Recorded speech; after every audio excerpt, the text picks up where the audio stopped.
Alrighty, hey guys, Blue here, wanting to do, this is my first proposal for everybody. This is my idea for the Serpentis Open League. I'm going to go over a little bit about what I'm kind of envisioning for this, what some of my objectives are in completing the Serpentis Open League, and what all it could bring to the table for this organization.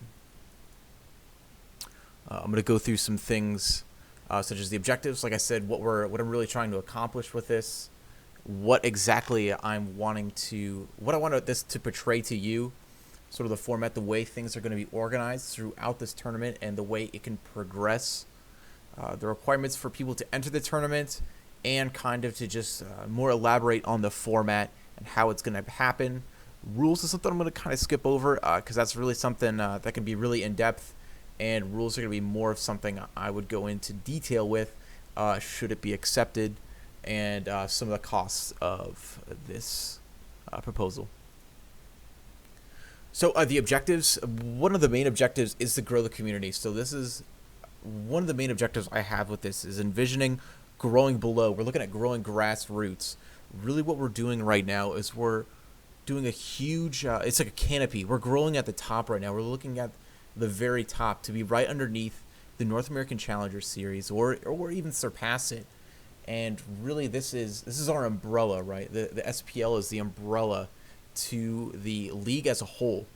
When you think about it, though, the roots of the league of League of Legends itself is in bronze, silver, gold, platinum. That is the majority of the members that make up the community, regardless of what they watch. That is the majority of the players.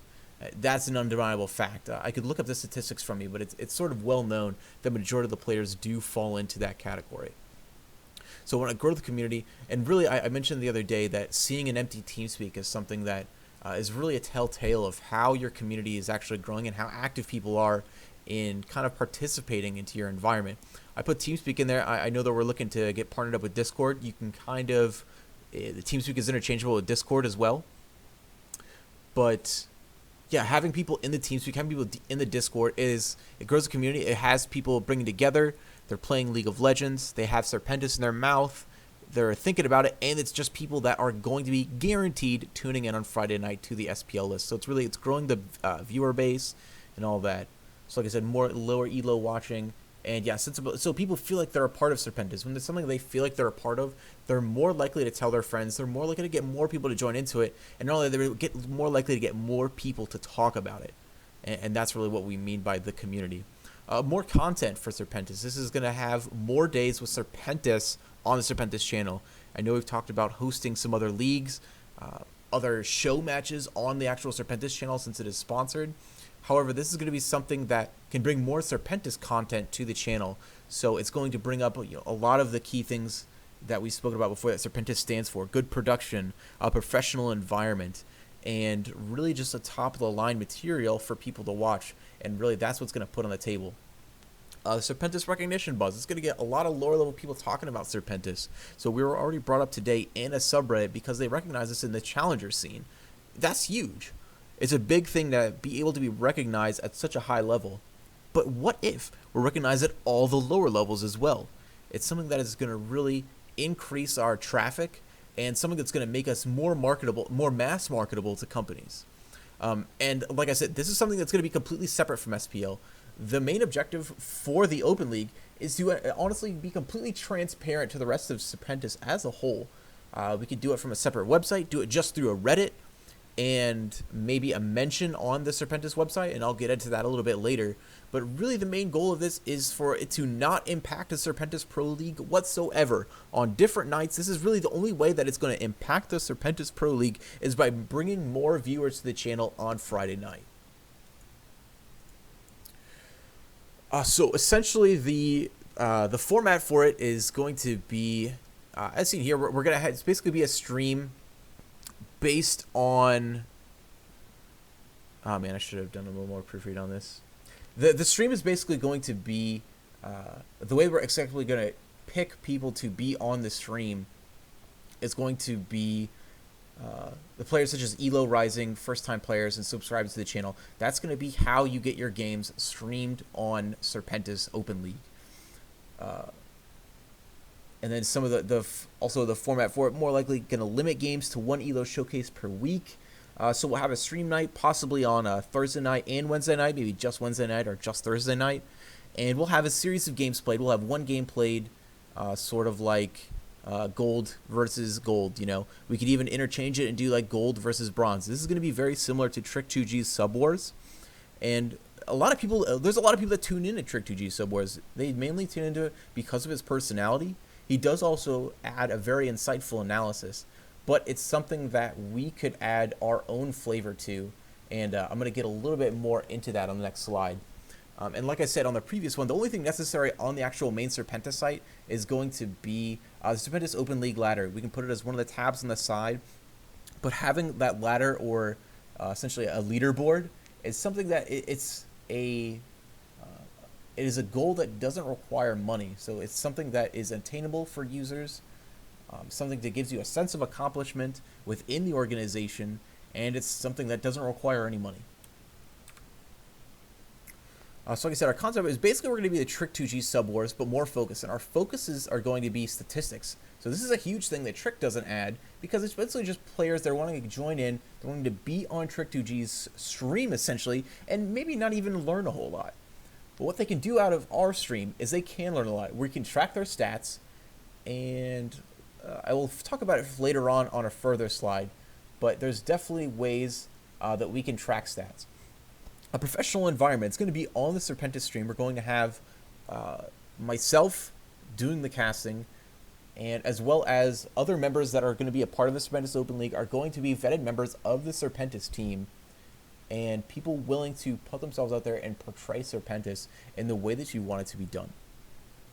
And like I said, our main goal is focused on improving and showcasing players across all ELOs.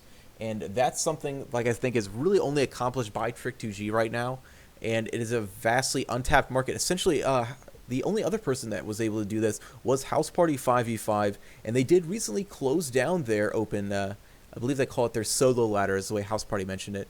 And I even have the link to that on the next slide. But really, that solo ladder it was one of a kind, and they had to close it down because they weren't able to control it enough, and they didn't have enough foresight as far as how it would grow. That's where ours will be different, is we will start from the beginning with scalability. The rewards, like I said, some of the rewards are going to be airtime on the Serpentis channel. This is the same channel that the Serpentis Pro League members play on, the same channel that people that go into the North American Challenger Series play on. That is a huge thing and a huge reward for people to have on this stream.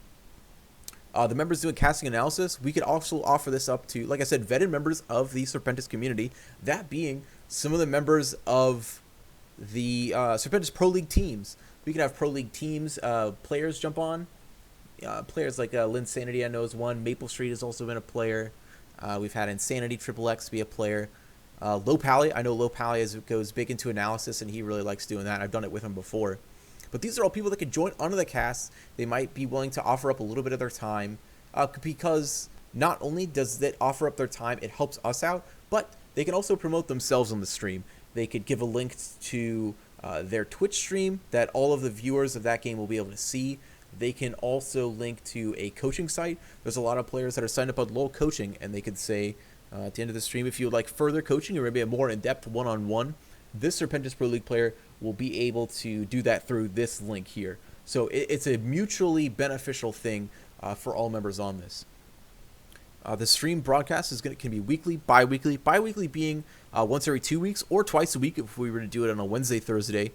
And like I said, we're going to keep each day to a certain ELO bracket. Like I said, we'll have either the platinum versus platinum or gold versus gold or platinum versus gold, something to that nature. But essentially, that will be we won't have silver versus silver twice in 1 week, unless that the membership or the signups actually dictate that. And like I said, the cast would be with myself and with someone else, or I can even do a solo. I've casted plenty of League of Legends games solo, and I would be more than comfortable to do this. As far as stats is concerned, this is something that I would take on as a personal project.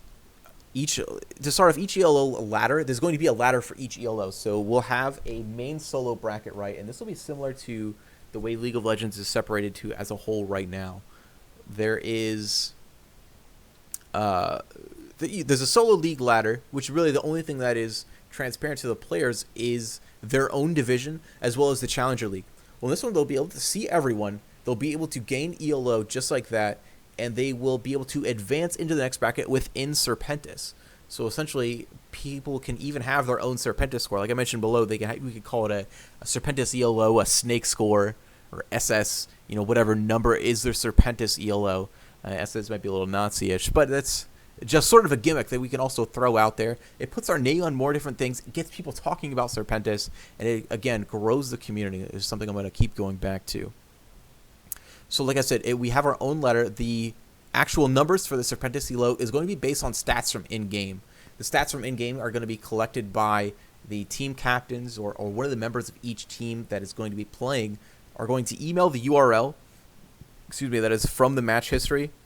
We can then use that URL to extract all of the metadata from this game, and that metadata I can then load into an algorithm, which not only can we extract the metadata so then they can then view their own personal stats on this website, which is going to be much more in depth than anything that a Riot actually offers right now, as well as having this calculated into an ELO, which is something that players can see very tangibly.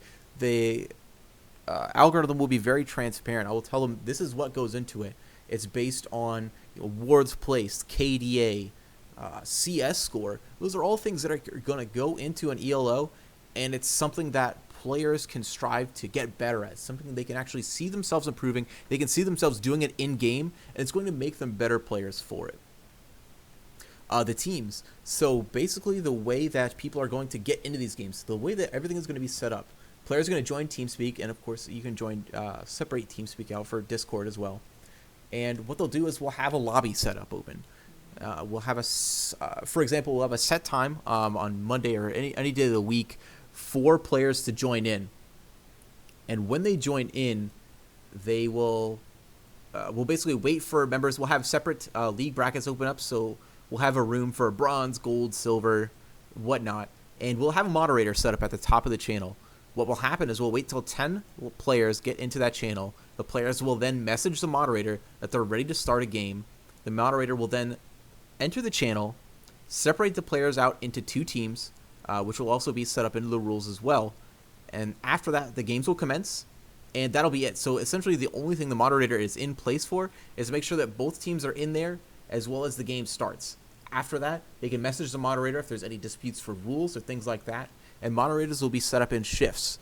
So essentially it's really more or less, it's not a very time committal thing, and it doesn't require a whole lot from the actual moderator. So again, this is also adding into the cost of this. Since it doesn't cost a whole lot for a moderator, it's something that is no way necessary of compensation, and it makes it very easy to essentially let this run by itself while giving a whole lot to the players.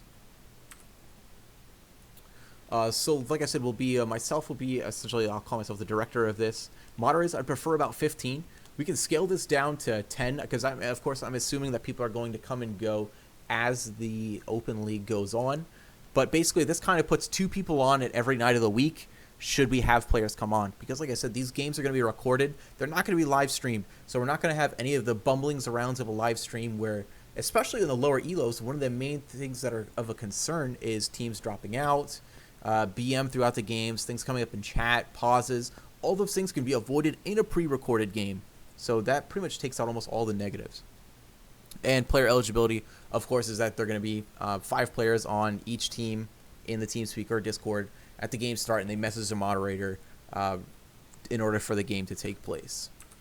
The rules, like I said, I'll get a lot more into the rules. I will incorporate rules from a lot of different places because I'm familiar with a lot of different tournaments across the league. There's Compete League, Serpentis, OGZ, there's House Party, ICS. There's rules everywhere. So there's plenty of different ways to set this up as essentially for a rubric, and also to refine on that should we need to do that.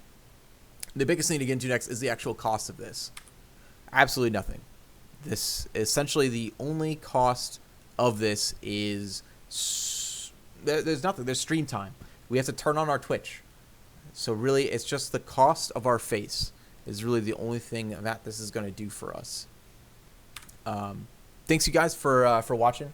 I hope you can take this into consideration. And yeah, thanks for hearing me talk for 15 minutes.